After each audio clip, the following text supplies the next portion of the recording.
کوفے کی جانب اپنے سفر میں جب امام حسین بغیر رکے حاجر نامی مقام پر پہنچے، اس وقت تک مسلم بن عقیل کی خیریت اور اہل کوفہ کی دعوت اور خطوط کی تصدیق ایک قاصد کے ذریعے امام حسین کو مل چکی تھی، جس کے نتیجے میں امام حسین نے اہل کوفہ کو مخاطب کرتے ہوئے یہ خط تحریر کیا اور اسے قیس بن مسہر صیدادی کے ذریعے ارسال کیا۔ مجھے مسلم کا خط ملا جس میں خبر دی گئی ہے کہ تم لوگ ہماری مدد پر اور ہمارے حق کے مطالبے کے سلسلے میں متحد ہو۔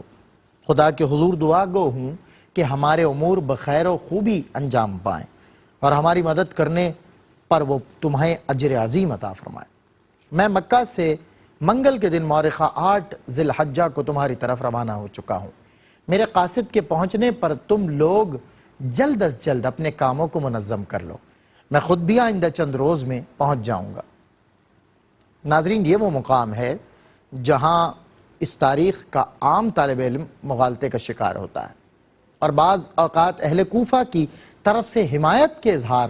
ان کی دعوت اور حکومت اسلامی کی تشکیل کو امام حسین کی اس عظیم جد و جہد کے اصل محرکات اور اسباب کے طور پر سمجھنے لگتا ہے۔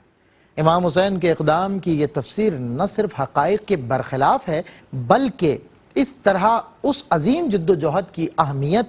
اور عظمت کو گھٹا کر مسئلے کو ایک عام سیاسی مسئلہ بنا ڈالا ہے۔ ہم جو یہاں ہر مرحلے پر امام حسین کے خطبات، فرمودات اور مکتوبات کے حوالے سے واقعات کا جائزہ لے رہے ہیں، ہمیں نظر آ رہا ہے کہ اس حیات آفرین تحریک اور امام کی طرف سے اس اقدام و عزم و ارادے میں اہل کوفہ کی دعوت اور حکومت کی تشکیل کو بنیادی کردار حاصل نہیں ہے، کیونکہ امام نے مدینہ ہی میں یزید کی بیعت کا انکار کیا اور پھر اپنے دشمن سے مقابلے کے لیے ایک منظم حکمت عملی کے تحت مکہ تشریف لائے، یہاں تک کہ ابن عباس کے جواب میں فرمایا کہ یہ مجھے قتل کیے بغیر نہیں چھوڑیں گے، اور ابن زبیر کو جواب دیا کہ اگر میں کسی پرندے کے گھونسلے میں بھی چلا جاؤں تب بھی یہ مجھے باہر نکال کر مار ڈالیں گے۔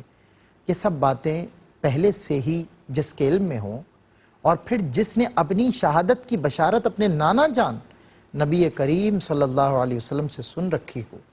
اس ہستی کی جد و جہد کے اصل محرک کو محض سیاسی قرار دینا نا سمجھی ہے۔ تاریخ ابن کثیر جلد سوم کے صفحہ نمبر 123 میں اس بات کی وضاحت ان الفاظ میں کی گئی ہے: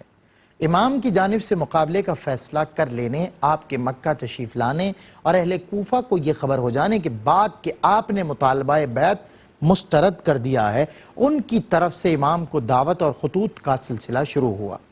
لہٰذا دعوت اور خطوط بعد کی بات ہے، امام کا اقدام تو ان خطوط اور دعوتوں سے قبل ظاہر ہو چکا تھا، اور اہل کوفہ کی طرف سے دعوت تو خطوط امام حسین رضی اللہ تعالیٰ عنہ کے فیصلہ کرنے کے بعد موصول ہوئے۔ چنانچہ واضح ہے کہ اس دعوت کو امام حسین کے قیام کا اصل محرک یا بنیادی سبب قرار نہیں دیا جا سکتا، بلکہ ایک منظم اور وسیع حکمت عملی اور اعلیٰ اہداف کے حصول کے لیے کیے جانے والے پختہ عزم و ارادے میں